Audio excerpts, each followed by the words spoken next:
Ah, got it. Okay. Well, I'd like to welcome you all to this very, very special program we're going to have with Michael Healy on BART, the dramatic history of it. I'm Arlene Reef, and I'm a member of the events planning team. And we have partnered with the Science and Ideas Group to present this.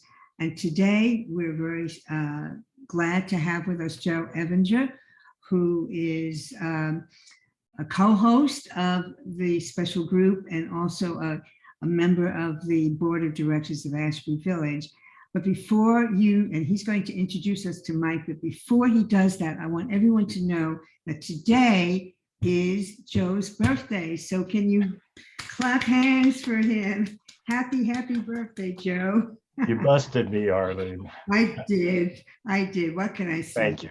It's his 21st birthday, by the way. Of course. According to my computer, and my computer, well, lies about age sometimes, but it's really good about dates. Well, we all wish you a happy, happy birthday for sure. So now, Joe, do you want to introduce us to Mike? Hi, my name is Joe Evinger, and I was a BART employee throughout a good part of the 70s, 80s, 90s, 2000s. Same time roughly that Mike was.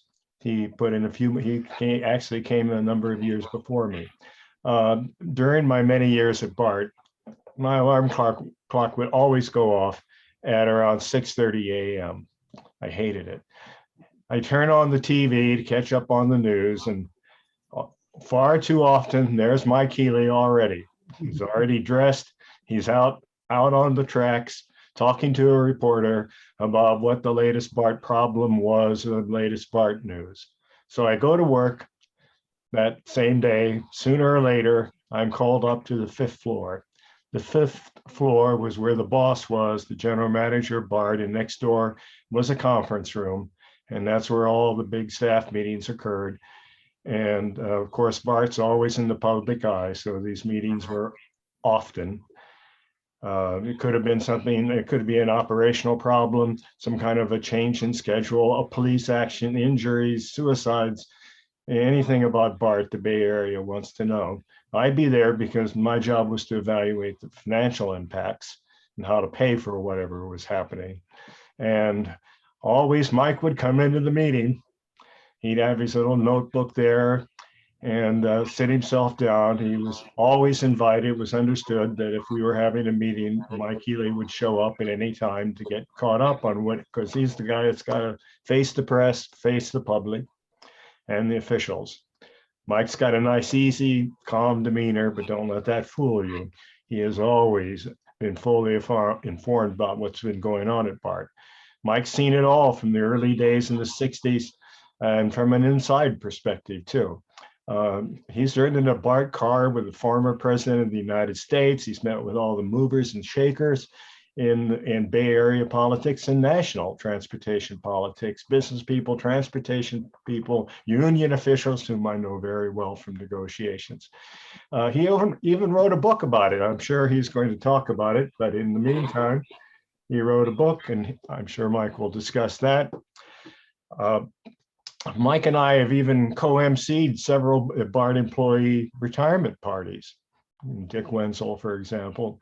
And Mike and I even played guitar together in a folk song sing-along at a local church.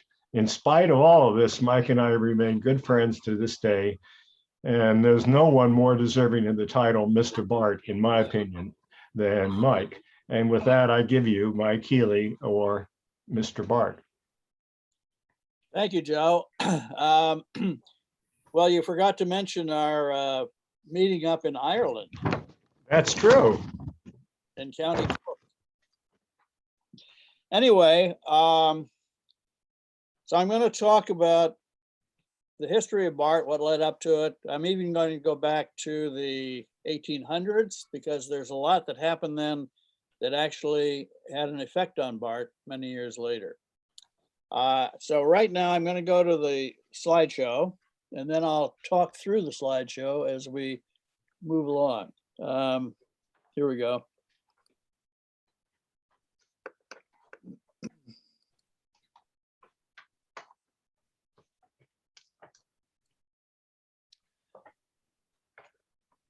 Now, let's see, how do I go to full screen here? Sue? It's Yeah, here. that one. Okay, you can all see that? Yeah. Yes. Yes. So this is a picture of BART's new car or new train next to an old C car or one of the older cars on the system. I always call BART a miracle system. At least in my view, it's a miracle system. It was the first all-new regional urban rail transit system to be built in this country in around 60 years. And the first subway west of the Mississippi. But let's look back at some of the history of this urban public transportation, how public transportation evolved. Now this is, I put this in primarily as a joke because it just looked like a funny picture to symbolize sort of the non-rapid transit modes of the early days. I don't know where this came from, 1924. Anyway, just thought it'd be fun to throw it in. This is a picture of Alfred Eli Beach. Now, Alfred Eli Beach was an inventor. He was also a publisher of Scientific American back in the mid-1800s. He invented several things, including the typewriter, or a form of one of the typewriters anyway, and also a Braille system. So he was quite an interesting guy. A few years before, he had gone to London and he saw a pneumatic mail system that was operating there.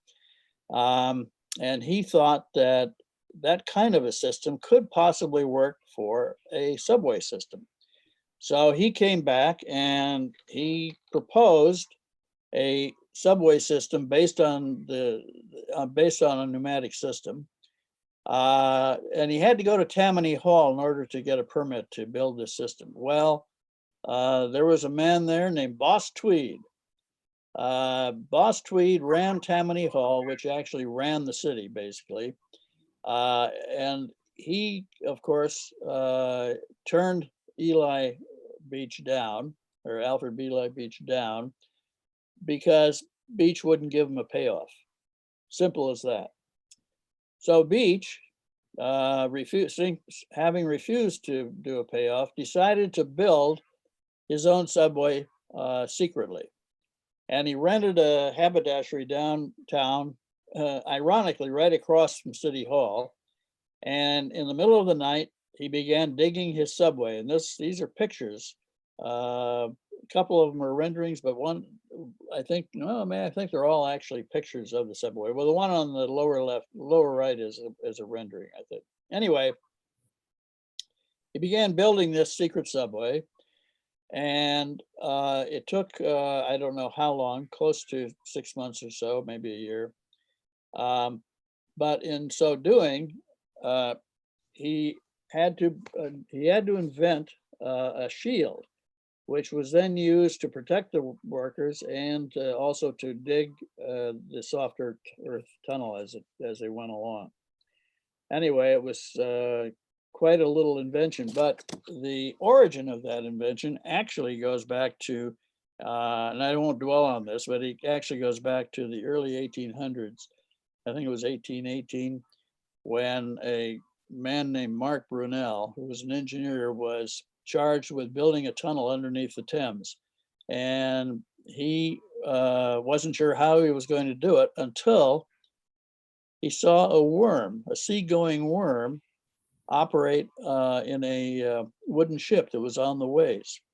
And what the worm did, it was called a torpedo. What the worm did was it would dig a hole and then create a shield around it, secreted from a secretion. So that concept kind of was the beginnings of the tunnel digging shield.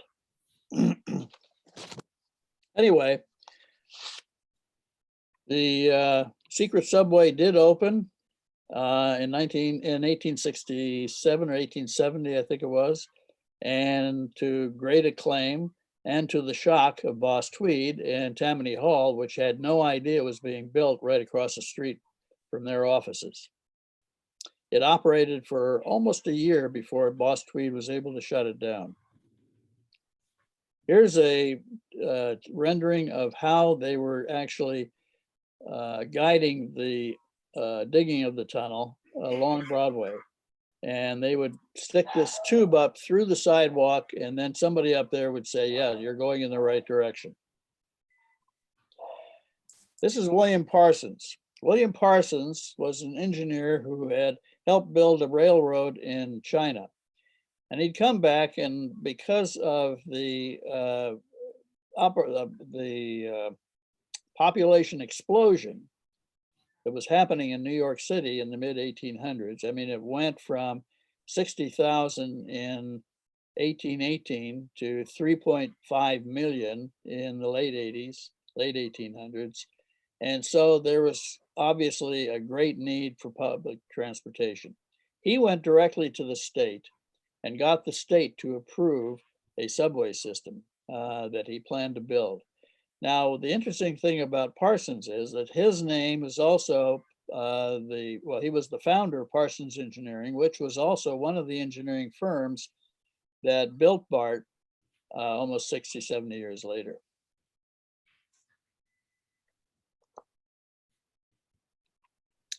Here's some shots of the early construction. They had 8,000 workers working on it a day, mostly immigrants from Ireland and Eastern Europe. And they paid them, I think, couple dollars a day to do the work. And it was all done by pick and shovel. They did not have heavy equipment in those days, of course. And also, they were able to dynamite some of the tougher areas, but by and large, it was all done by pick and shovel. And the first line was 22 miles.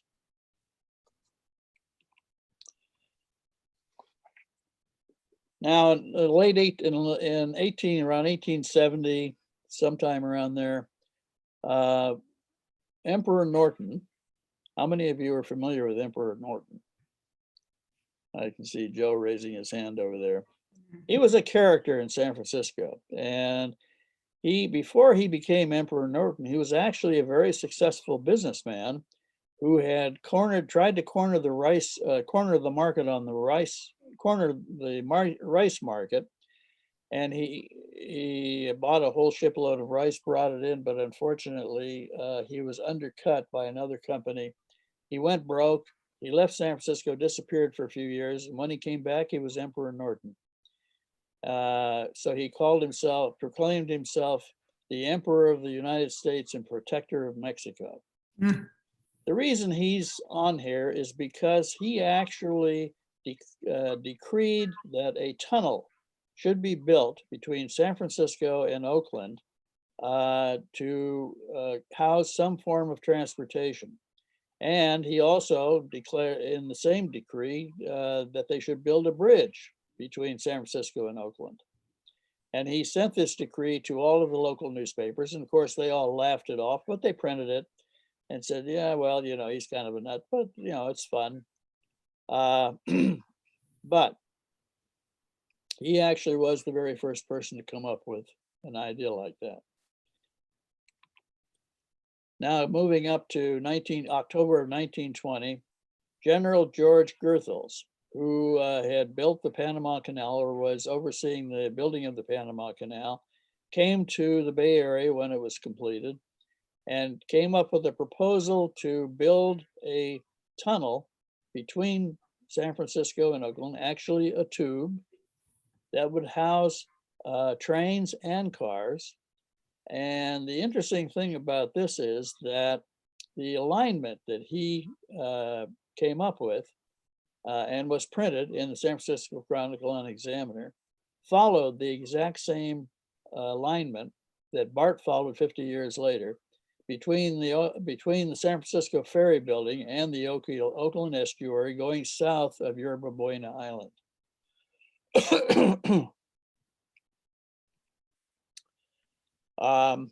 Here's the old key system.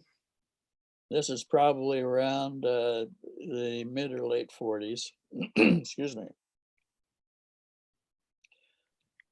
And here's some of the post-war traffic that was beginning to build up. The war was partly responsible to some degree for what became BART later.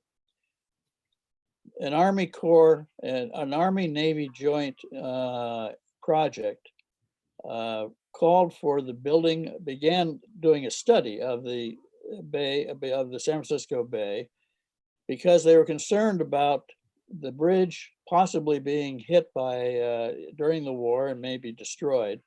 And they needed to make sure there was an alternative corridor between San Francisco and Oakland that could carry troops. So they started the study at the beginning of the war, they shelved it, and then at the end of the war, they picked up the study again. In 1947, they issued a report calling for a transbay tube between San Francisco and Oakland to carry high-speed trains. At that time, it was thought that they would simply connect with the key system, but the key system was on decline.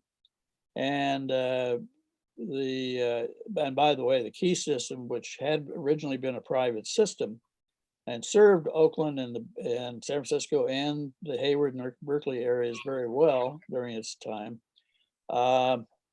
was on the decline and was purchased by something called National City Lines. This is kind of an aside, but National City Lines decided that, well, their purpose was to dismantle these systems. They were buying them all over the country, not just in the Bay Area. Turned out later that National City Lines, if you're not familiar with them, was a consortium of Standard Oil, General Motors, and Firestone Tires, and a couple of others. And it turned out to be really kind of a plot to put more buses on the streets and the roads so that they could make money. They were finally brought to court under an antitrust suit and were found guilty. And after making billions, they were fined $5,000. Anyway, just a little aside. So the post-war building boom was very much like what happened in New York in the mid-1800s. A lot of the soldiers that came through during the war were coming back and building homes in the Bay Area. And so this looked like this was going to be a reason for looking at a new transportation system as the key system was declining. Here is a copy of the Joint Army-Navy Board report that I mentioned. Excuse me. This is Marvin E. Lewis. Now, Marvin E. Lewis was an attorney in San Francisco, very prominent. He was also on the San Francisco Board of Supervisors.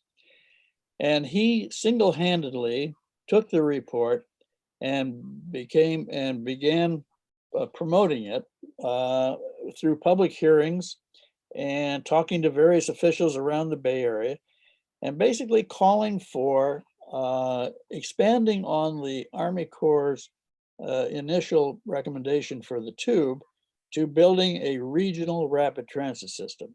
So he was really the early pioneer that ultimately resulted in the building of BART.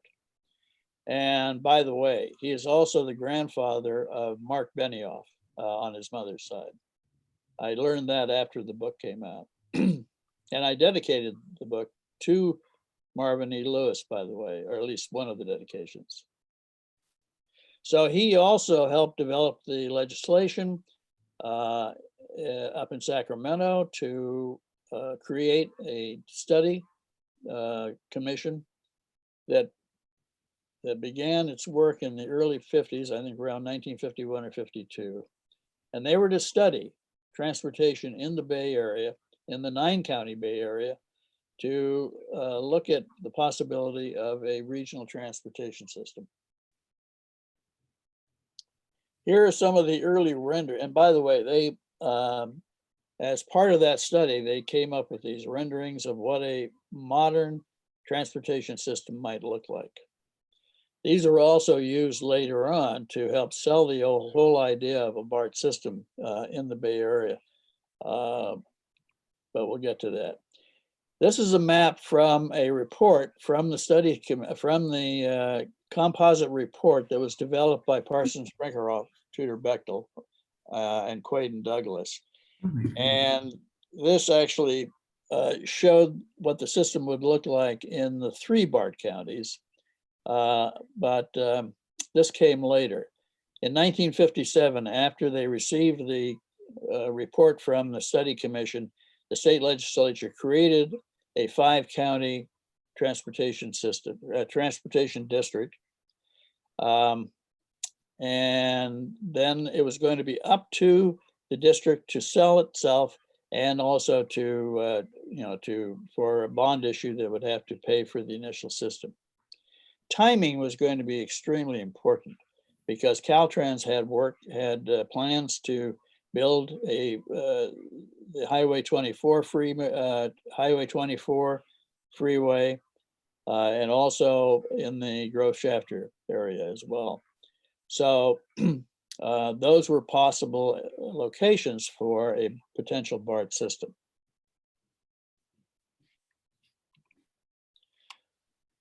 I'm going to go back for 1 second.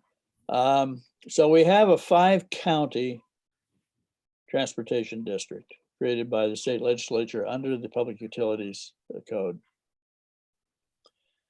The next step was to get each of the counties to buy into this referendum and put themselves on the ballot. The 5 counties included San Mateo, San Francisco, Marin County, Alameda County, and Contra Costa County. In 1962, around the summer of '62, San Mateo County dropped out, and Marin County, the plan for Marin County was to build the system on a double deck, on a lower deck, build a lower deck on the Golden Gate Bridge, and take the trains across the lower deck over to Sausalito and then up north to Novato, about an 18-mile line.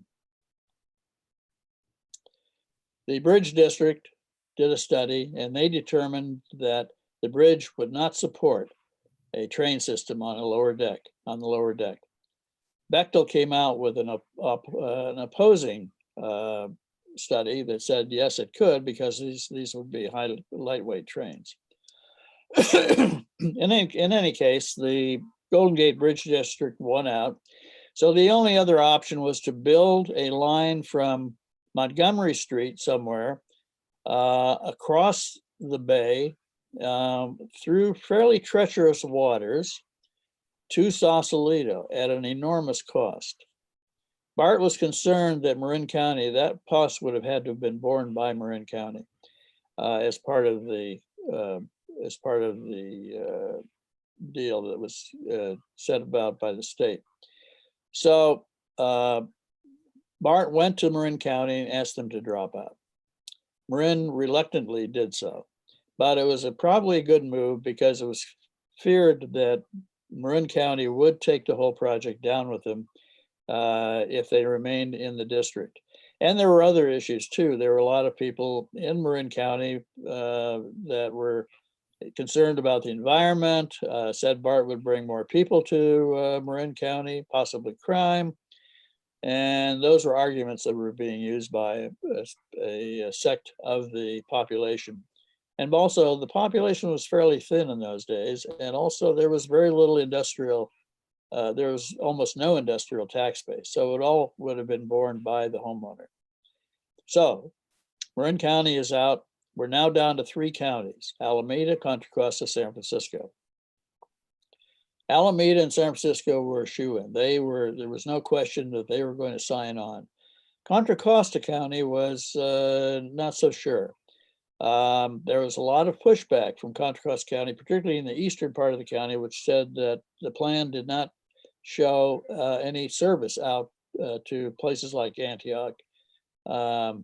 So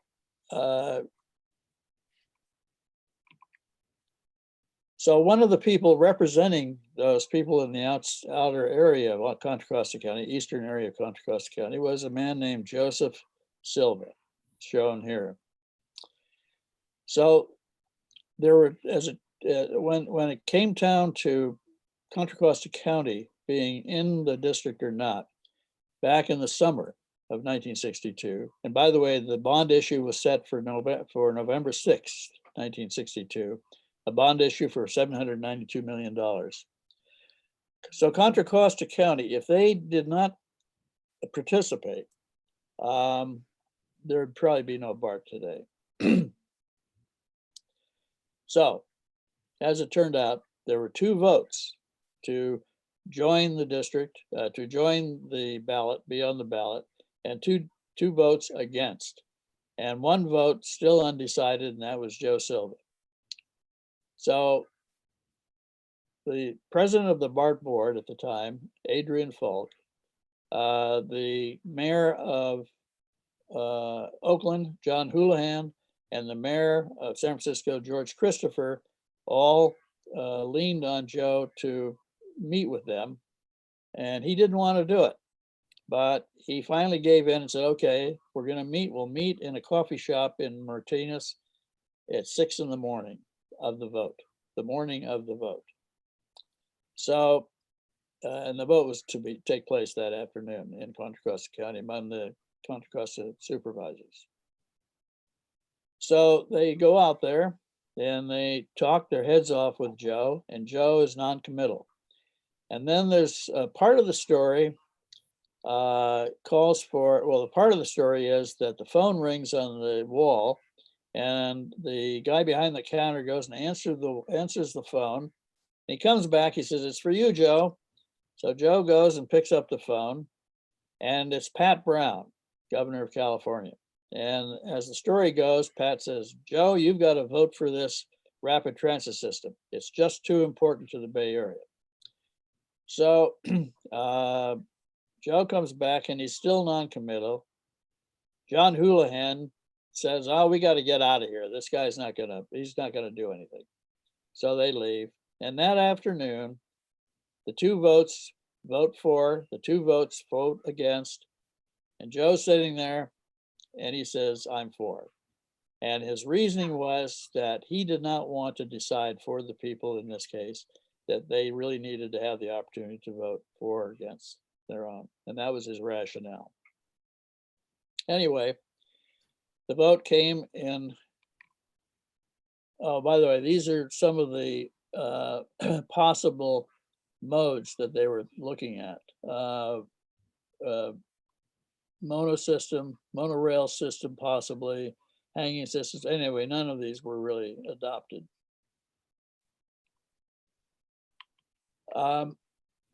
Excuse me. This is Bill Stokes. Bill was brought on as the PR guy in 1959 by the board of directors, and in fact was the very first employee of BART. And his charge was to basically sell the idea of this new space age rapid transit system to the Bay Area public before the vote. He had been a feature writer, transportation writer for the Oakland Tribune before taking this job. But Bill was also a very smart guy, and also, you know, he was a visionary too, and he helped envision what BART could be, and it's probably one of the reasons they hired him. Anyway, excuse me. So as they're working their way up to the referendum in 1962, and at that point he was by this time he was assistant general manager. They were the vote came in and it was a squeaker. Alameda and San Francisco were very strong. Contra Costa actually came in lower than the normal requirement for the vote, but the state had decided to average out the vote between the three counties. And by the way, this was something lobbied for by a man named Frank Chambers, who was BART's lobbyist at the time. So they averaged it out, and Contra Costa was reluctantly dragged into the three-county district, and the vote was successful, but it was a squeaker. I think it was, the requirement was 60 votes, and they had 61, I think, 61 votes, 61% of the votes for the rapid transit system. So that then brought him $792 million of bond money that would Wow. be used for the initial building of the system. Was there a question? Oh, thought I heard something.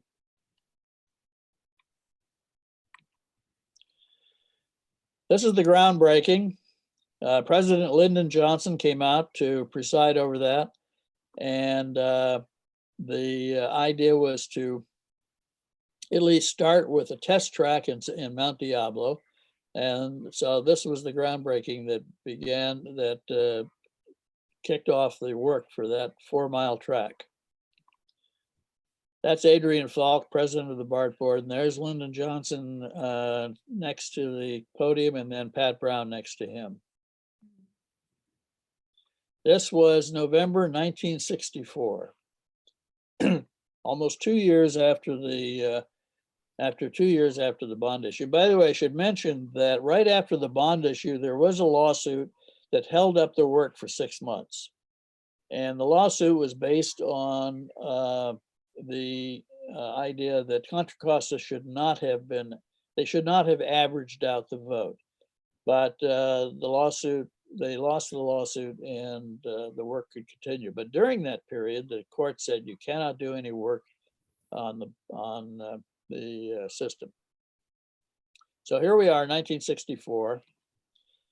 And here's a group of the board members and BART General Manager Bill Stokes for the Diablo test track on a rainy day, it looks like. This is the test track operating, and that's what we call the lab car. And in the lab car, they were testing various potential modes, signaling systems, and various other things that could be incorporated into this new system. This was the design car, the first design car that came out of Sunberg Farrar, Michigan design company. And this is very close to what the ultimate car looked like. And here, of course, is the final car that came out and was available for the opening of the system. I'm familiar. Pardon?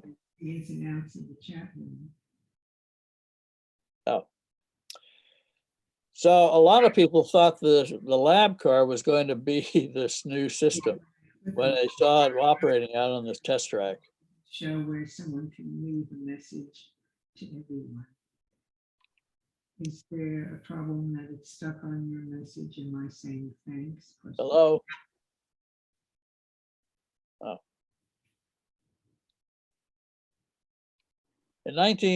So construction continued through the 1960s.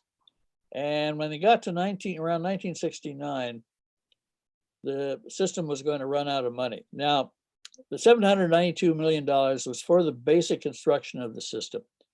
A bond issue from the bridge district was going to pay for the tube because it was in that corridor. And the transbay tube was going to cost $188 million. Today it'd be about $5 billion. And then the rolling stock would also be separate. That was not part of the bond issue. It was originally thought that they would borrow the money and pay it back from a revenue stream from once the system was operating, but that was clearly unrealistic.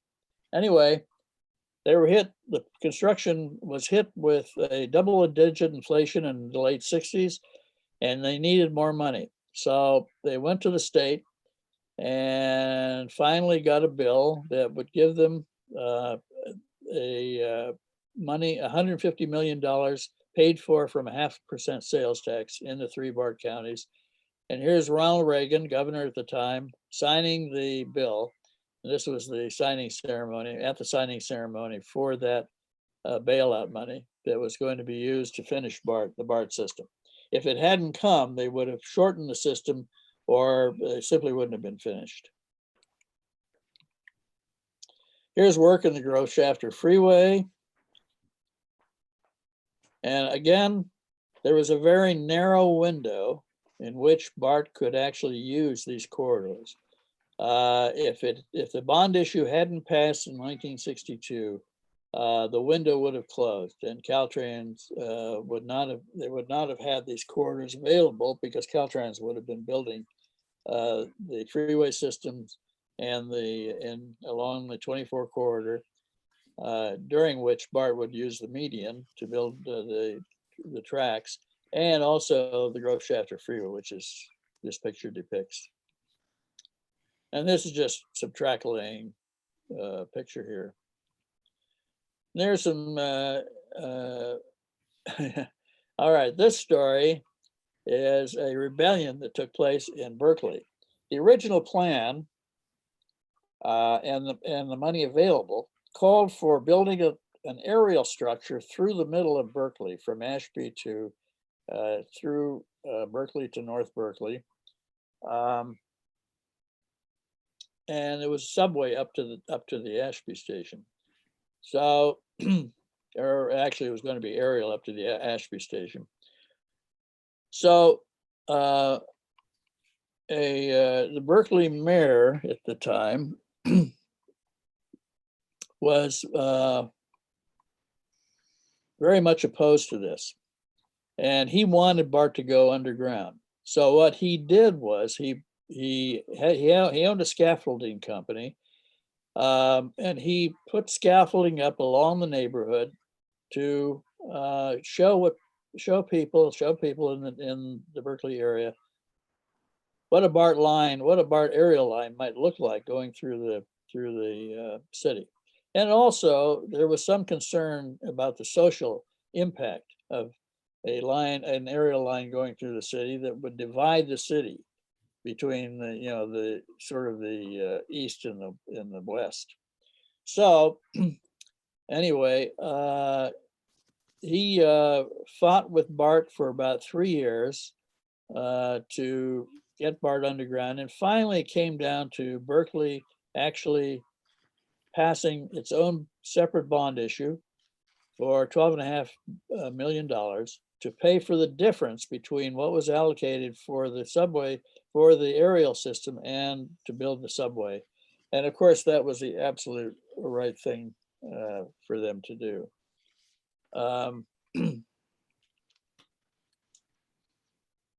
The next issue was for disabled. Harold Wilson, spelled Willson, was a proponent of getting BART to make sure that BART was accessible for the disabled.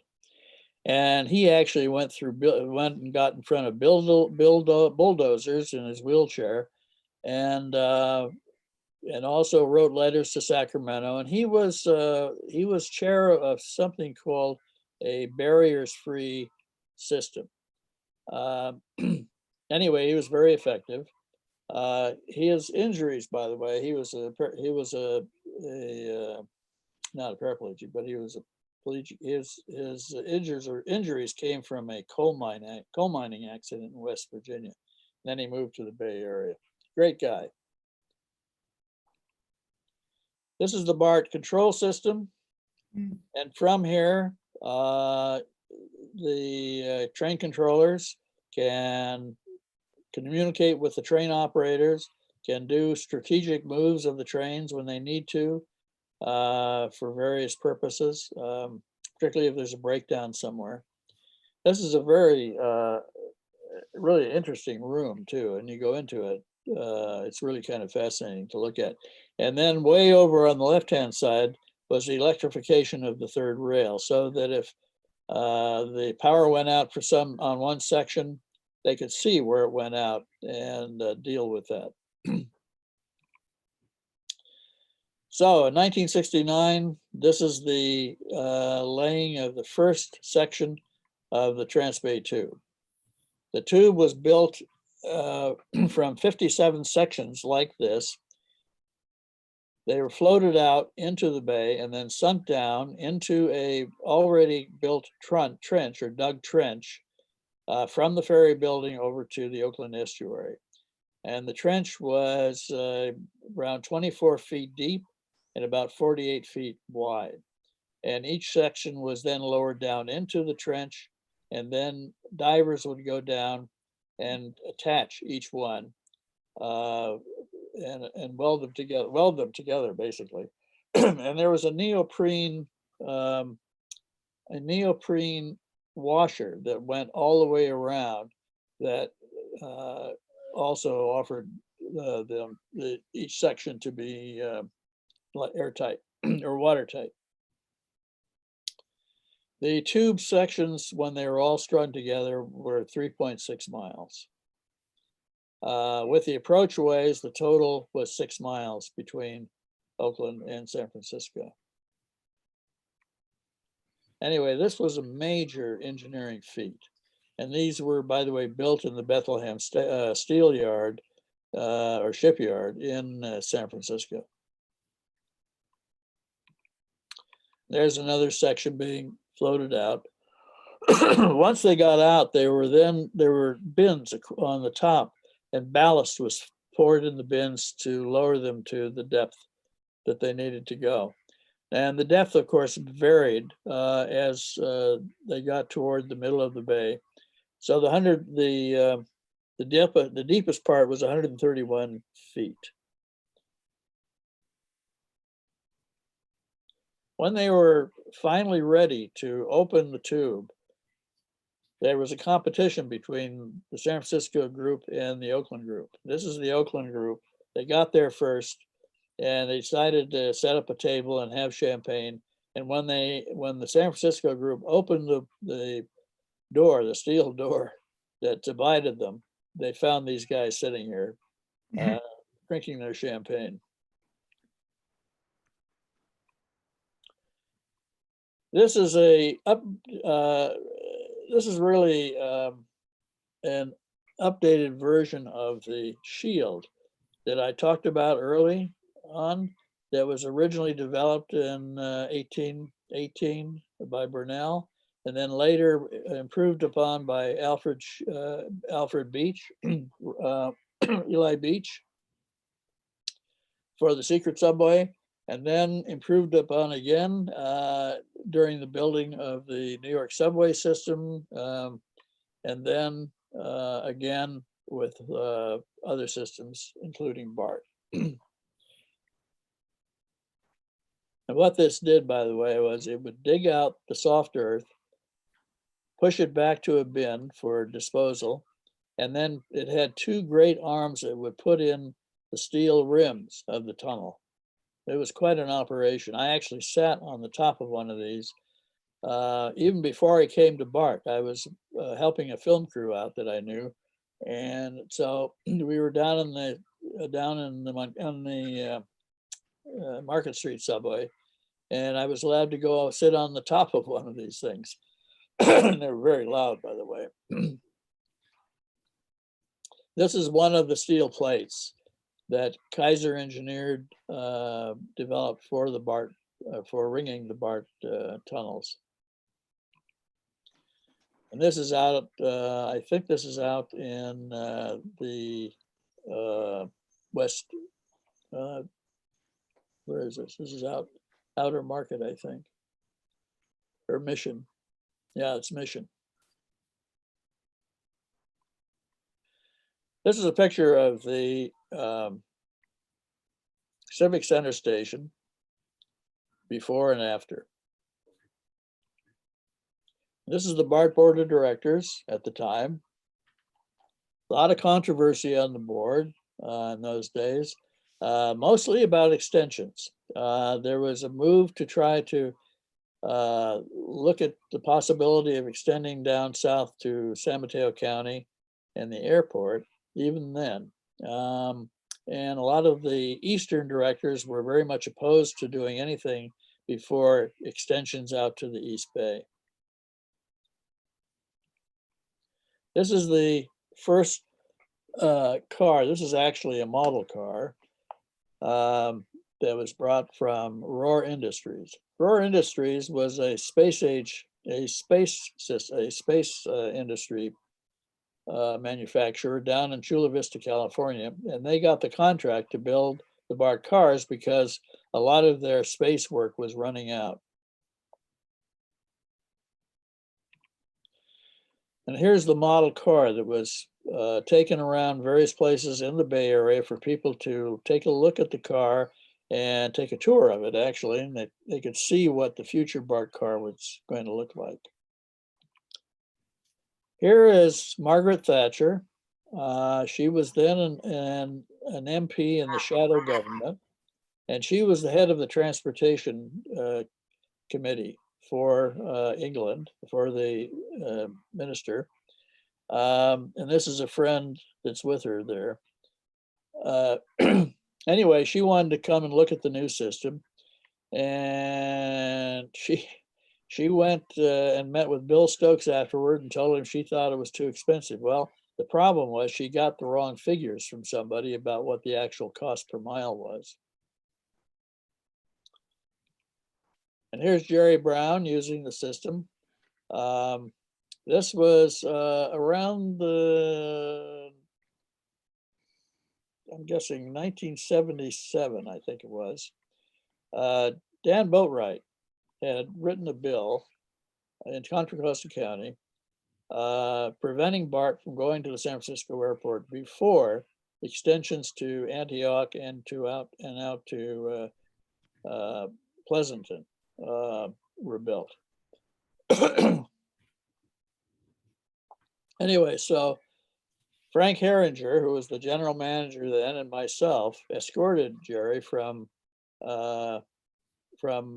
Daly City to the Embarcadero, and he'd never ridden the system before. So during that trip, he turned to us and he said, "Well, so when are you guys going to the airport?" And we informed him that he had just signed a bill preventing us from going to the airport. And he kind of looked at us. He says, "Are you telling me it's a bad bill?" We said, "Well, you signed it." Anyway, so that ended that discussion.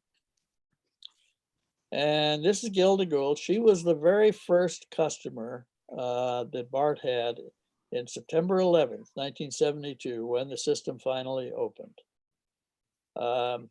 It was one line from Fremont to the MacArthur station in Oakland, and we had, I think, just 8 two-car trains operating at the time.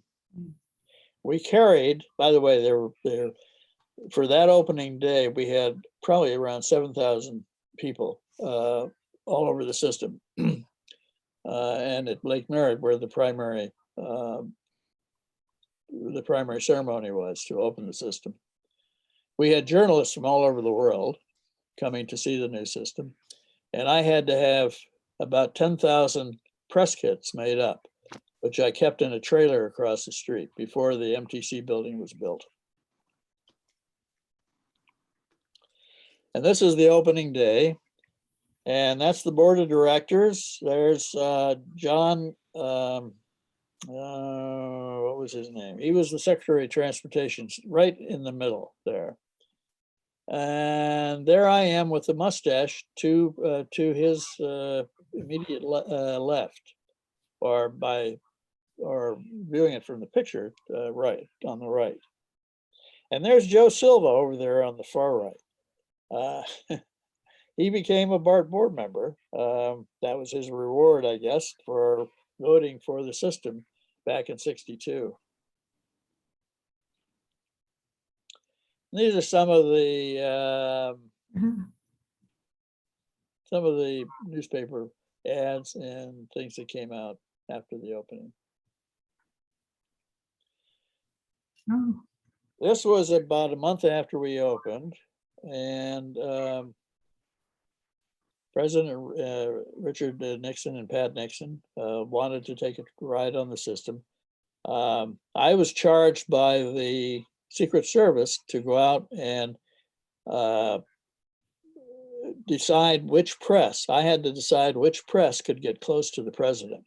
And then the Secret Service gave me pins to hand out to those press members that I had to get their social security numbers and give them to the FBI so that they could be checked out in advance. But it all worked well. And I was standing just behind where this picture is being taken. Next to me was Bob Haldeman, who was the chief of staff, and of course, one of the principal people involved in the Watergate scandal, which came out later. And Ron Siegler was standing next to him. And then behind me was a major in a uniform with the Army, and he was holding a briefcase. And I found out years later, because he contacted me to let me know he was standing next to me, and he was holding the football. And the football, as some of you may know, was the nuclear buttons in a case of an emergency that always traveled with the president. Anyway, Nixon rode the train to Lake Merritt. I showed Pat Nixon how to use the fare gates. She was very appreciative. And he gave us a check for, as I recall, about $35 million for the second generation of our transit cars. This is just a shop of what the shops look like. And this is a Richmond shop. When the cars come in for maintenance. Here's another map of what the system looks like. And that line going to the right there is south to Fremont. And this is what rendering what the train looks like in the tube, under the bridge, under the bay. Also, there's what they call a cathartic protection system that prevents ionization taking place on the transbay, the skin of the transbay tube, which is steel. And it prevents the iron electronic, or what is it? Electrolysis, which can actually destroy the skin, but it does just the opposite. Then here's a stylized map of the system with all the stations. Here are some of the uniforms that were used in the beginning. The woman on the right there, she was a hostess, and she would wear a badge called Ask Me. And as people came on the system, they could ask these hostesses, I think there were 4 or 5 of them, questions about how to use the system. This is an aerial shot with Oakland in the background. And I show this picture because this is what the San Francisco skyline looked like before BART. This was taken in 1964. And when BART came in along the Market Street corridor, it suddenly changed the whole landscape. And this is what it looked like around 1974. Now, of course, even today, there's a lot more, including the including the Salesforce building, which is right now the tallest building, but now I think they're building a new one, or they're going to build a new one that might be even taller.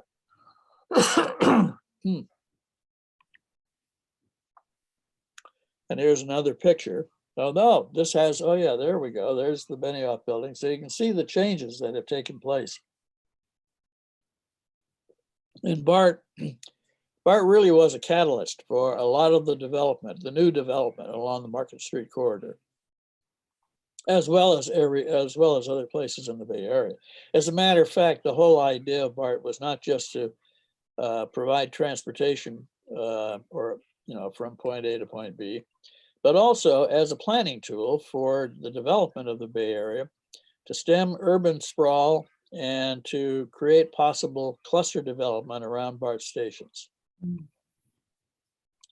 Here are some notable guests. There's Prince Charles. I was one of those that was escorting him. He was fascinated, particularly by sitting, we let him sit in the driver's or the operator's cab.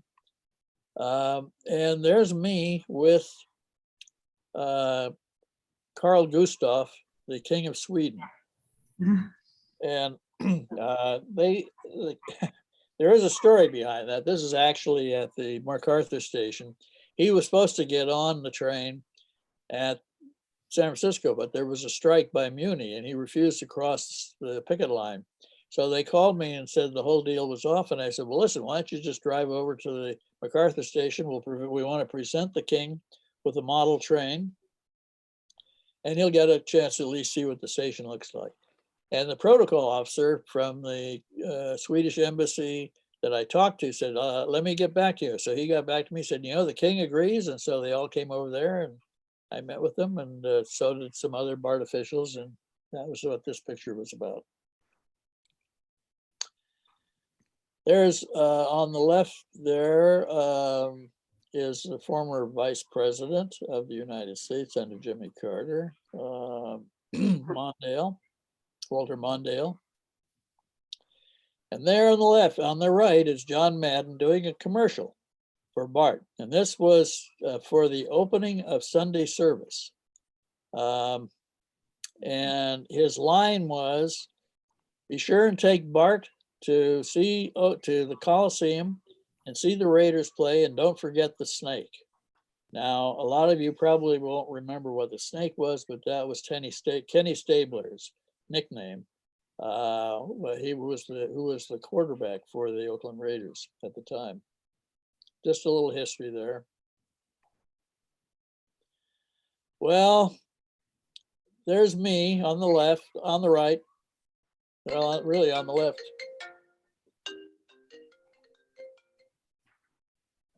Sorry about that. There's me on the left, and that's Henny Youngman on the right. How many of you remember Henny Youngman? Yeah. He was a famous comedian or comic, and I hired him, and he worked for me for 2 years doing commercials and a special promotion to build up ridership in the late 80s. And the name of the promotion was Take Your BART, Please.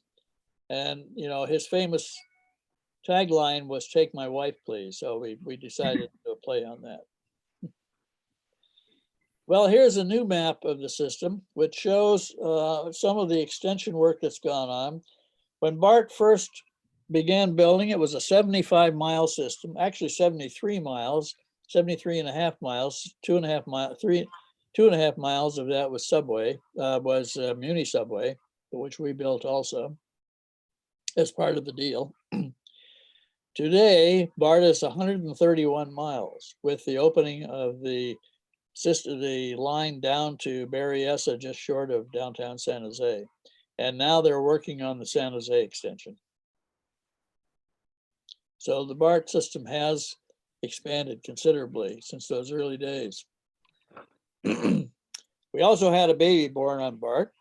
This was back in the mid 90s. And that's Stephanie Ann Marie. And she was born on a BART train and which stopped at Hayward. They were on their way to the hospital in Hayward. The train stopped, but by that time she was already in labor, and the train operator became the midwife, and a very happy little girl was born. And because of this event, there she is. There's Stephanie Marie, a little bit older now. And we got her to bring a cake in for BART's anniversary at the BART boardroom. And she was given a lifetime pass. And also one of the directors actually gave a $500 scholarship for her education as well, which I thought was very nice. So the extension to the airport was very controversial. we finally had to get legislation, special legislation passed to allow us to build down into San Mateo County. And part of that deal was that San Mateo County would help with the financing of the East Bay extensions. And they paid $200 million to BART for that purpose. So this is the extension operating now in the San Francisco airport. And that's the light rail line above it that brings people around to the various terminals.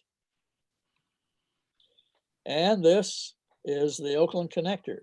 And this was on the radar screen for, oh, a good 40 years, 45, 50, 40 years, at least 45 years. And that now operates between the Oakland Coliseum and the Oakland Airport. Took a long time to get that done. A lot of politics. And by the way, this was supposed to be a joint venture between BART, the Port of Oakland, and the City of Oakland. And this is the E-BART out in eastern Contra Costa County that connects BART with Antioch and some of the other areas out there that were not part of the extension, the full extension. It's made to look a little like a BART train, you'll notice, but it's actually a diesel operated train. It's not electric. And this is the Berryessa station down in San Jose. And this is what the San Jose subway is going to look like when they get it built underneath the city. This is the most recent map.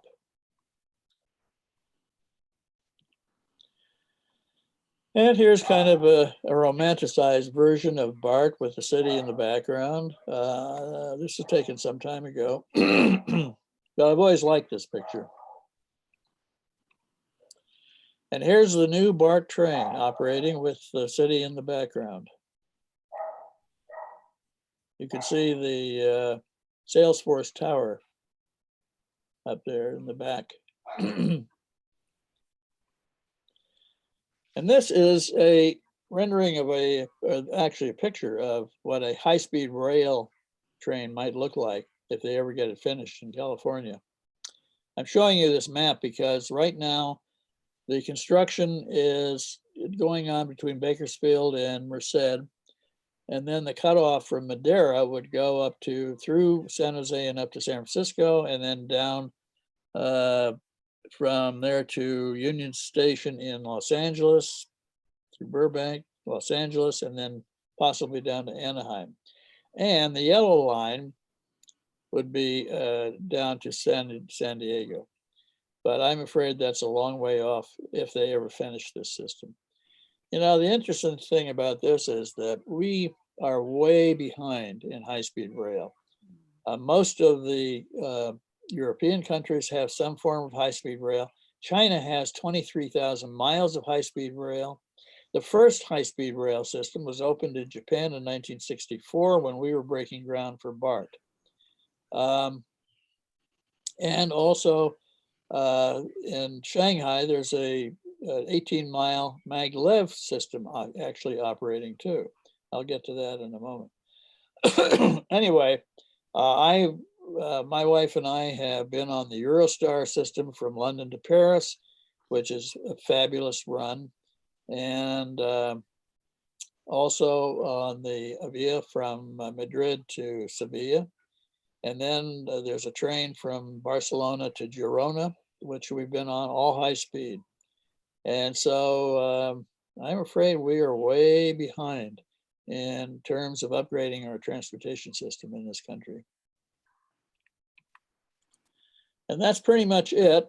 I wanted to say one thing about the Hyperloop, and that's one that Elon Musk and Richard Branson are promoting and underwriting.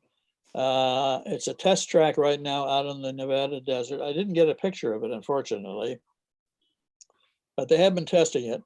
And maglev is a concept where it's linear induction, and it's a magnetic levitation on a flat track, and it can go up to much higher speeds under certain circumstances than, let's say, even high-speed rail. The Hyperloop, which they're working on out in the Nevada desert, they claim they can get up to 700 miles an hour. Now, so far, they have done a test run on a short piece of track or tube that has gotten them up to around 280 miles an hour. Excuse me. But it's in a vacuum tube. And that, of course, reduces friction. And but from a practical standpoint, I just don't think it's going to work. That's my own view on that. Maglev itself works on the out in the open, and you can get up to pretty high speeds. But I think the Hyperloop is not going to work. That's my own view. Anyway, that's it. I'm going to. Excuse me, Mike, could you click to exit out, stop your screen share? Yeah, I'm going to do that right now. Okay, good. There we go. There we all are. Oh, wow. Great. What a conversation. That's real. I mean, what a history, what a background. So much politics and complications and intrigue, and just fascinating to hear all of this. Could you say a few words about what kind of safety precautions today BART's taking for the challenging times that we're living in? Yes, they're requiring, of course, all employees to wear masks.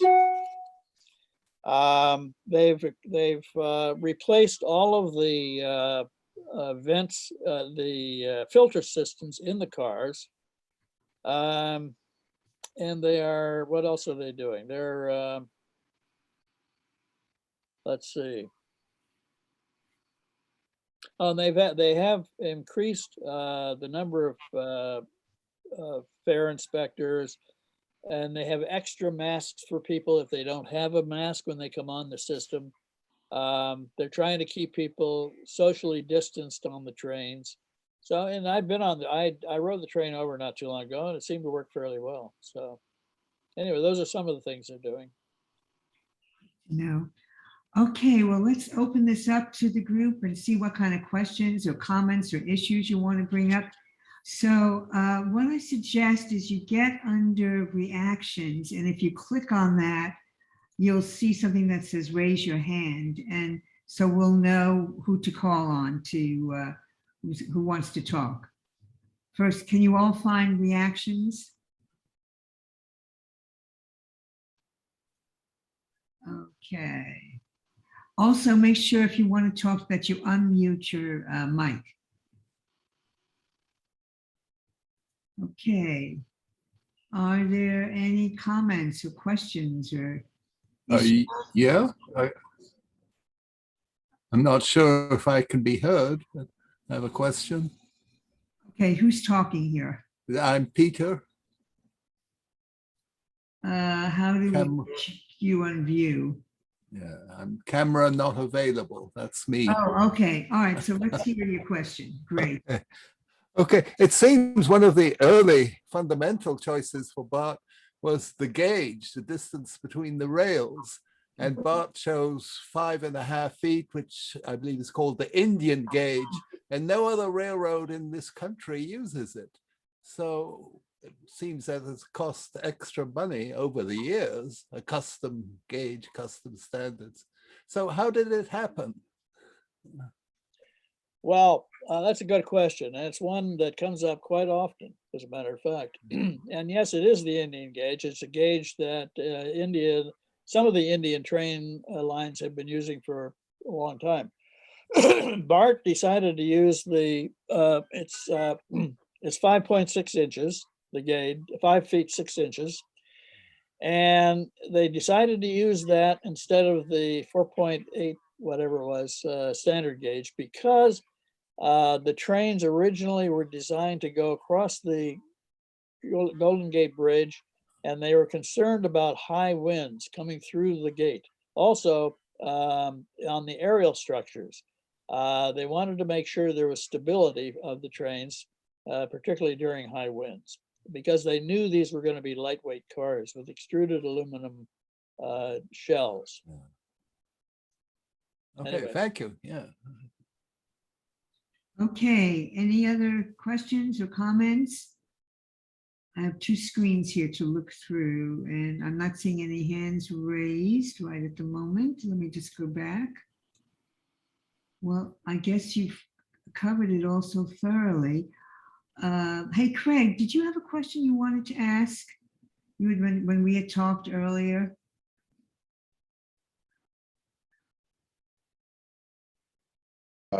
No, I originally was wondering about, why I saw an original map that had like Santa Rosa stops and Marin stops, but I got that question answered. I guess the question is, if they were able to lay a tube from Oakland to San Francisco, why couldn't they also lay a tube from San Francisco to Marin? Is it that much choppier up there? Yes, and also a lot more expensive. That was really the reason it wasn't done. And again, Marin County would have had to have borne the charge, and they weren't in a position to do that. Yeah.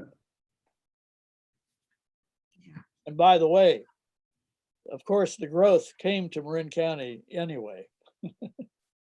When they were afraid there was going to be too much growth, the environmentalists up there, well, the growth came anyway. So. Yes, go ahead. You have a question, Evanger? Yes, I did. Hi, Mike. Hi. This was really, really interesting. I rode BART not too long ago, and I would definitely compliment them on how clean the cars were, how careful the passengers were. And also, I thought at first I'd gotten on the wrong place, because I sat down after a year and a half and the sign flashed Berryessa, and it really threw me for a loop. I thought, am I in another place in time? And it turned out I was. I was in 2021 BART. You're in a time warp. It felt like I had gone to the future, and I had, apparently. So That's pretty Yeah, well, it's progress. Yeah.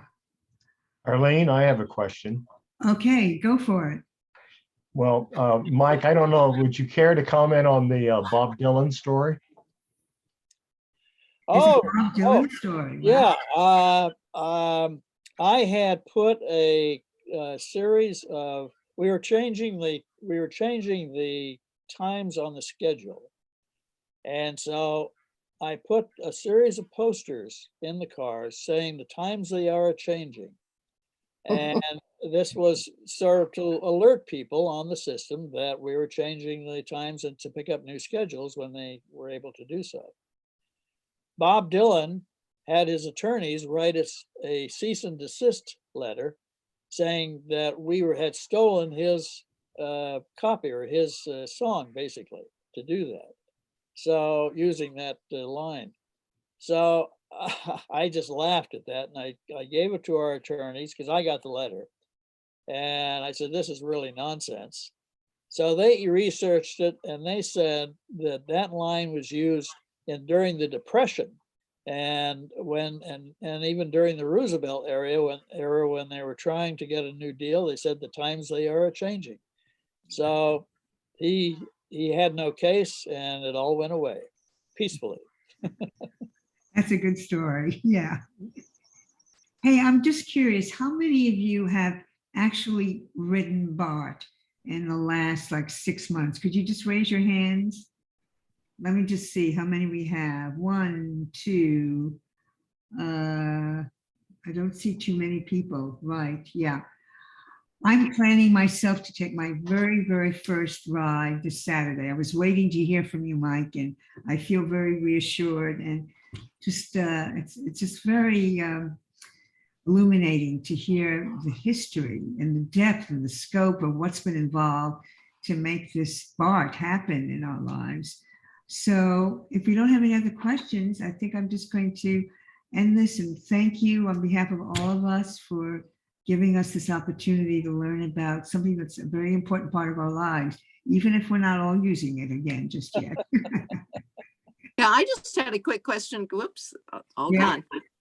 Oh, go ahead. Oh, well, I wrote it recently and it was so empty. I was just worried about BART. How is it doing financially and how are they going to manage until they get people back? And they'll probably never get as many back if people aren't all going back to their offices. They have gotten, it's a good question. They have gotten a lot back.